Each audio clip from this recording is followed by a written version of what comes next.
I understand you had a really cold winter in the States, even by UK standards. How has that impacted the coal markets? Cold is an understatement. It was frigid. We had several polar vortexes. I don't even think that expression existed a few months ago, but it was very cold, and the impact on the coal sector in the United States specifically was enormous. Give you an example, one of the bigger utilities, AEP, 89% of the coal-fired generation that they're planning to retire in 13 months were running to serve the load. It's amazing. So the consequences for the coal industry is rapid pull down of the inventories, railroad congestion beyond belief. All railroads are trying to catch up with what they thought would be the normal burn this year. And on top of that, you had the weather-related burn. So they're going to probably take the rest of this year to really dig out. We believe that there's going to be a rebound in prices in the second half of this year. You may want to ask yourself, why not now? Well, the utilities know they need more coal. They would love to buy more coal if they knew the railroads could deliver it. They can't, and until they catch up with that, their utilities are not going to pay money for coal that they know they're not going to get delivered anyway. So we're waiting for the railroads to catch up. I think sometime in August, the eastern railroads will be able to fill whatever load that they need. A couple of things we have to look out for. The summer. If we have a hotter than normal summer, it's going to be very, very difficult for actually the nation's grid. I think the reliability will be a little bit questionable. So what headwinds could prevent a rebound? Trying to rain on my parade, huh? Actually, very good question. There are some factors out there that may limit the extent of coal prices going higher from the utilities going into the spot market. First, Colombia. They are exporters to the United States.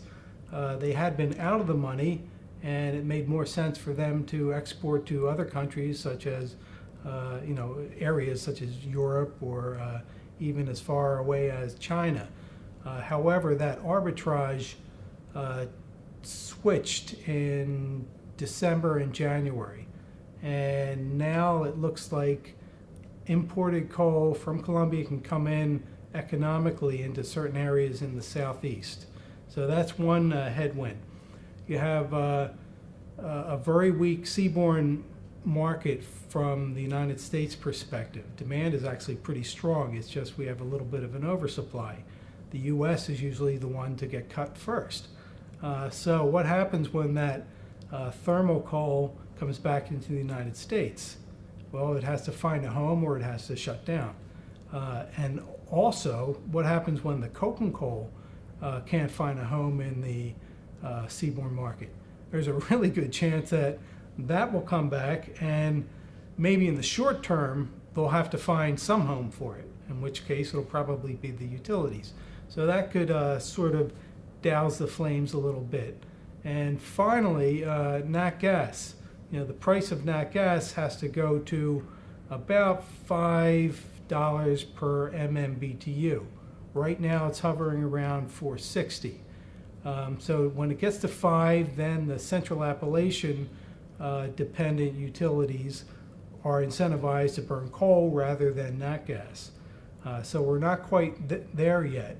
But if my intuition tells me that the nat gas prices will finally get to that level where it's going to incentivize some burn. Why?